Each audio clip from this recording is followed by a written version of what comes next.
बड़ी special good evening my dear lovely friends. तो कैसे हैं आप लोग? उम्मीद है कि आप सभी स्वस्थ होंगे और अपनी अपनी पढ़ाई को जो है कंटिन्यू रखे होंगे। तो चलिए दोस्तों, आज हम लोग बिहार पारा मेडिकल 2022 में जो होने वाला है उसके लिए जीके का महत्वपूर्ण वीवीआई क्वेश्चंस को करेंगे। तो चलिए शुरू करते हैं। एमसीक्यूज टाइप क्वेश्चंस रहेगा। तो चलिए, आपको शाम को 7:30 बजे ज्वाइन करना है, फ्री ऑफ कॉस्ट, कोई भी चार्ज नहीं लगता है। सबसे पहला आपको सिलेबस समझ लेना है। ये क्या है?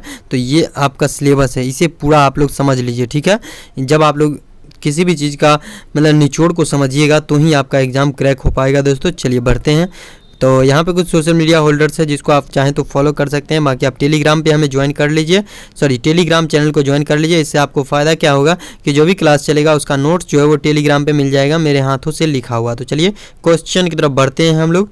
क्वेश्चन कड़ा है यहाँ पे उम्मीद है कि आप लोग लाइक कीजिएगा, शेयर कीजिएगा एंड चैनल को सब्सक्राइब कीजिएगा ताकि आगे भी पारा मेडिकल से रिलेटेड ऐसी ही क्लासेस और वीडियोज मिल सके। चलिए दोस्तों, क्वेश्चन आ चुका है। क्वेश्चन कड़ा है, दिसपुर किस राज्य की राजधानी है? बताइएगा। ये 2015 का क्वेश्चन है। क्या ये 2015 का क्वेश्चन है? Previous year. ओके, आप लोग याद रखिएगा। कड़ा है, दिसपुर जो है, दिसपुर किस राज्य की राजधानी है? बताइएगा। गोवा का, नागालैंड का, गोवा का, असम का, असम का और सिक्किम होता सिक्किम का। तो दिसपुर जो है किस राज्य की राजधानी है? बताइएगा। तो दिसपुर जो है असम की राजधानी है। किसकी? असम की राजधानी कौन है? दिसपुर, है ना।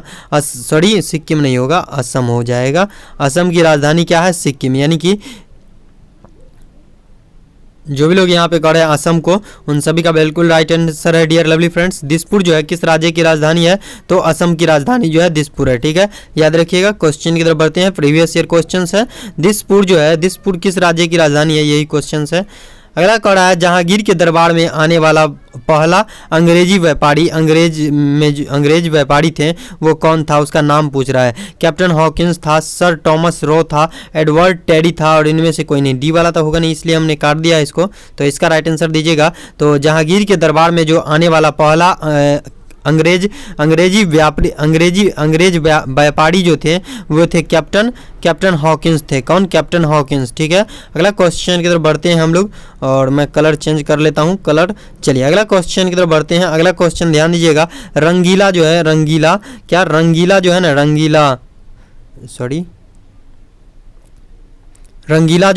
रंगीला किस मुगल बादशाह को कहा जाता था? बताइएगा आप लोग। बताइएगा, रंगीला जो है किस मुगल बादशाह को कहा जाता था? बताइएगा। फड़ुक सियार को कहा जाता था, मोहम्मद शाह को कहा जाता था, जहांगीर को कहा जाता था और शाह आलम सेकंड को कहा जाता था। बताइएगा इसका राइट आंसर क्या हो जाएगा डियर लवली फ्रेंड्स। तो यहाँ पे जो भी लोग कर रहे हैं, रंगीला जो है किस मुगल बादशाह को कहा जाता था? तो ये जो है थे मोहम्मद शाह मुगल बादशाह को कहा जाता था। कौन? रंग बदलने वाला रंगीला, ठीक है। अगला क्वेश्चन कर रहा है, देखिएगा। देश का सबसे बड़ा वाणिज्यिक बैंक जो है कौन सा है? बताइएगा आप लोग। देश का सबसे बड़ा वाणिज्यिक बैंक कौन सा है? ए में कर रहा है ICICI, है ना। उसके बाद कर रहा है भारतीय रिजर्व बैंक। उसके बाद सी में क्या कर रहा है? भारतीय स्टेट बैंक। डी में कर रहा है HDFC बैंक। कौन? HDFC बैंक, है ना। इसको निगेटिव मत सोचिएगा। चलिए कर रहा है। अगला क्वेश्चन क्या कर रहा है, ध्यान दीजिएगा। इस क्वेश्चन को पहले आप सॉल्व कीजिए, इसका राइट आंसर दीजिएगा। तो इसका राइट आंसर क्या हो जाएगा? देश का सबसे बड़ा वाणिज्यिक बैंक जो है वो आपको भारतीय स्टेट बैंक है। आप लोग भी खाता खुलवाए होंगे अपना भारतीय स्टेट बैंक में। चलिए अगला क्वेश्चन की ओर बढ़ते हैं, यानी कि इसका राइट आंसर हो गया सी नंबर। चलिए अगला क्वेश्चन क्या करा है? केंद्र सरकार के बजट के चालू खाते में व्यय की दर जो है, व्यय की सबसे बड़ी मद जो है कितनी है? रक्षा व्यय कौन है? रक्षा व्यय है, किसानों की सब्सिडी है और सामाजिक सेवाओं पर व्यय है और ब्याज भुगतान है। बताइएगा। तो केंद्र सरकार के बजट के चालू खाते में व्यय की सबसे बड़ी मद जो है वो कौन है? पता है आपको? तो ये है दोस्तों आपको ब्याज भुगतान। क्या? ब्याज का भुगतान, ठीक है। यानी कि डी नंबर ऑप्शन जो भी लोग टिक कर रहे हैं 100% राइट आंसर टिक कर रहे हैं डियर लवली फ्रेंड्स। इसी तरीके से आप सभी को मेहनत करते रहना है। अगला क्वेश्चन कर रहा है, संविधान सभा ने अंतिम रूप से संविधान को कब पारित किया? बताइएगा। 26 जनवरी 1950 को, 15 अगस्त 1947 को, 2 अक्टूबर 1949 को और 26 नवंबर 1949 को। इसमें स्टूडेंट जो है बहुत ज़्यादा कंफ्यूज होते हैं, तो कंफ्यूजन को दूर करते हुए आप लोग टिक कीजिएगा। संविधान सभा ने अंतिम रूप से संविधान को कब पारित किया गया? बताइएगा। तो इसका राइट आंसर जो हो जाएगा डियर लवली फ्रेंड्स, इसका राइट आंसर हो जाएगा 26 जनवरी 1950 को, 47 को नहीं, जी हाँ, 47 को नहीं, क्या 26 जनवरी 1950 ईस्वी को संविधान जो है पारित किया गया था। संविधान सभा ने अंतिम रूप से जो है, यानी अंतिम रूप से जो है संविधान को 26 जनवरी 1950 ईस्वी को पारित कर दिया। चलिए अगला क्वेश्चन की तरफ बढ़ते हैं। भारतीय संविधान किस दिन से पूर्णतः लागू हो गया? भारतीय संविधान जो है किस दिन से जो है पूर्णतः लागू हो गया? तो ये क्वेश्चन का जवाब आप लोग दीजिएगा। तो इसका राइट आंसर हो जाएगा, ये 68 नहीं है, क्रॉस कर दीजिए इसको।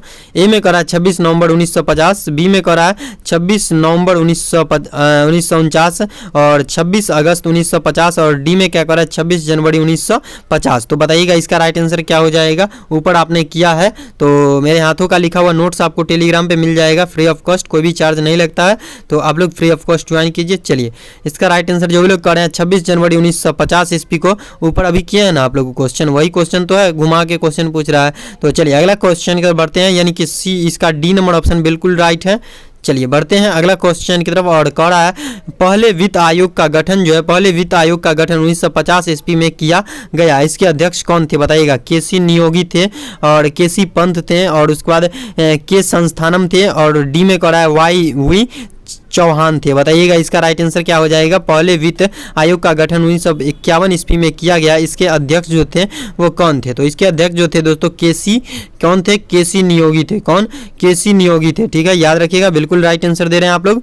चलिए अगला क्वेश्चन की तरफ बढ़ते हैं, ए नंबर क्वेश्चन की तरफ। और ए नंबर क्वेश्चन क्या करा है, सॉरी ए नंबर इसका राइट आंसर हो गया डियर लवली फ्रेंड्स।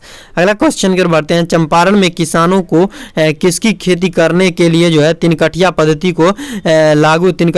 जो है लागू की गई थी? अफीम की, सोडा की, नील की, ये सभी की। बताइएगा यहाँ पे अफीम तो होगा नहीं, ध्यान दीजिएगा आप लोग। चलिए तो इसका राइट आंसर क्या? नील की खेती। नील की खेती जो है पहले बहुत होता था, अंग्रेजों के द्वारा ये करवाया जाता था तिनकटिया पद्धति के द्वारा। इसमें क्या होता था कि एक बीघा में आपको क्या करना है कि 3 कट्ठा, यानी एक बीघा में क्या कितना होता है, कितना कट्ठा? तो 20 कट्ठा होता है। कितना? एक बीघा में 20 कट्ठा खेत होता है। तो इसमें से 20 कट्ठा खेत में से आपको क्या करना है कि 3 कट्ठा आपको नील की खेती करना ही पड़ेगा। ये अंग्रेजों के द्वारा लगाया गया था, जिसके विरोध में जो है गांधी जी ने आंदोलन भी किए थे। चलिए अगला क्वेश्चन की तरफ बढ़ते हैं और अगला क्वेश्चन कर रहा है असहयोग। क्या असहयोग आंदोलन कब शुरू हुआ? असहयोग आंदोलन जो है कब शुरू किया गया था? बताइएगा। 1919 में सबसे लास्ट क्वेश्चन है, 1920 में, 1921 में, 1922 में। बताइएगा दोस्तों, सबसे लास्ट क्वेश्चन है, बता के जाइएगा और नोट्स जो है टेलीग्राम पे मिल जाएगा। चलिए तो इसका राइट आंसर जो भी लोग कर रहे हैं, क्या जो भी लोग कर रहे हैं 1920 ईस्वी, उन सभी का बिल्कुल राइट आंसर है, यानी कि बी नंबर ऑप्शन जो भी लोग टिक कर रहे हैं 100% राइट आंसर है आप सभी का डियर लवली फ्रेंड्स। इसी तरीके से आपको मेहनत करते रहना है और आज जो है हम 2015 का करवा दिए हैं, कल जो है 2016 का क्वेश्चन आपको करवा देंगे जीके का। चलिए आज के लिए इतना रखते हैं। Thanks for watching my dear lovely friends. उम्मीद है कि आपको ये क्लासेस वीडियोज बहुत पसंद आई होंगी। अगर आपको ये वीडियो पसंद आई है तो प्लीज़ लाइक कीजिए और शेयर कीजिए अपने दोस्तों के साथ। साथ ही साथ चैनल पर नए हैं तो चैनल को भी सब्सक्राइब कीजिए ताकि आगे भी आपको पैरामेडिकल से रिलेटेड ऐसे ही वीडियोज और क्लासेस मिल सके। Thanks for watching my dear lovely friends. आप सभी को पैरामेडिकल से रिलेटेड कोई भी डाउट्स हो तो आप लोग डायरेक्टली कॉन्टैक्ट कीजिए मेरा व्हाट्सएप नंबर पे। Thanks for watching my dear lovely friends.